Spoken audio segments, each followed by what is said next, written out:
ডাকসু নির্বাচনে চলছে জমজমাট প্রচারণা কার্যক্রম।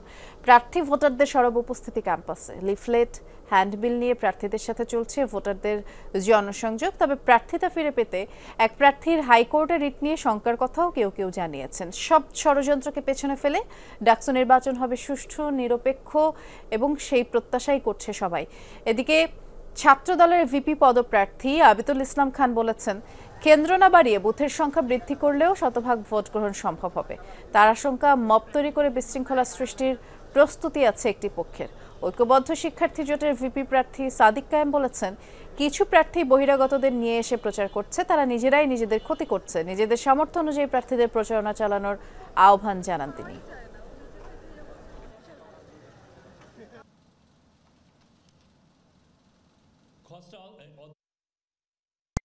যারা এরকম বহিরাগত নিয়ে এসে আপনারা এই ধরনের ক্যাম্পেইন করছেন, আপনারা এটা খারাপ কাজ করছেন। আমি অনুরোধ করব আপনারা আপনাদের যতটুকু ক্যাপাসিটি আছে, নিজেদের যতটুকু সামর্থ্য আছে তা দিয়ে শিক্ষার্থীদের কাছে যান। সাইবার বুলিংটা সবচেয়ে বেশি হচ্ছে, অনলাইন প্রপাগান্ডাটা সবচেয়ে বেশি হচ্ছে। তো এই যে অনলাইন প্রপাগান্ডাটা আগের ফেসিবাদের আমলে চাইলেই তো কোনো পেজ ব্যান করা যেত, যেগুলো প্রপাগান্ডা ছড়াচ্ছে, এখন কেন তারা সেটা পারছে না? আশঙ্কা কিন্তু পুরো ক্যাম্পাস জুড়ে ছড়িয়ে গেছে যে ইলেকশনকে কেন্দ্র করে কারচুপি হতে পারে, এখানে মেকানিজম হইতে পারে, ইঞ্জিনিয়ারিং হইতে পারে।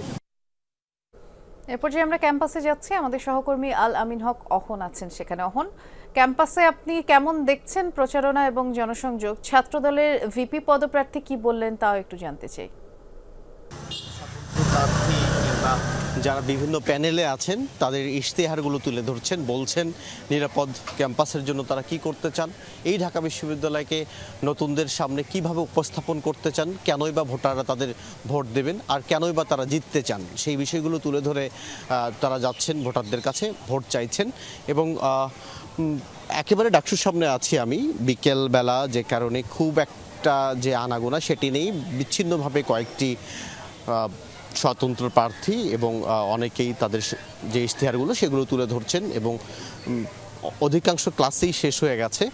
হলে হলে ফিরছেন অনেকেই। যাওয়ার সময় যেসব প্রার্থী তাদের যে প্ল্যাকার্ড সেগুলো হাতে তুলে দিচ্ছেন, প্রচারণায় ব্যবহৃত বিষয়গুলো সেগুলো তারা নিচ্ছেন, দেখছেন কাকে ভোট দেওয়া যায়। ক্যাম্পাসে বেশ উত্তেজনাও বলা যায়, এই কারণে যে সামনের 9 তারিখে যে ভোট, সেই ভোটের দিন পর্যন্ত এখন পর্যন্ত যে অবস্থান শিক্ষার্থীদের মাঝে, প্রার্থীদের মাঝে, সেটি কি বজায় থাকবে কিনা এমন প্রশ্নও আছে।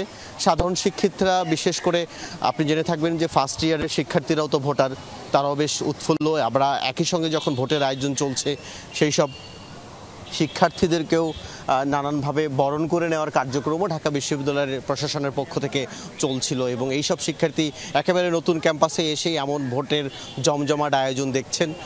আপনি জেনে থাকবেন এর আগেই তো যে 4 দিন বন্ধের কথা বলেছে, সেটি পর্যায়ক্রমে 3 দিন, তারপরে এখন শুধু ভোটের দিনই বন্ধ থাকবে এবং আগে পরে ক্লাস পরীক্ষা নিয়মিত চলবে। এবং যেন ডাকসু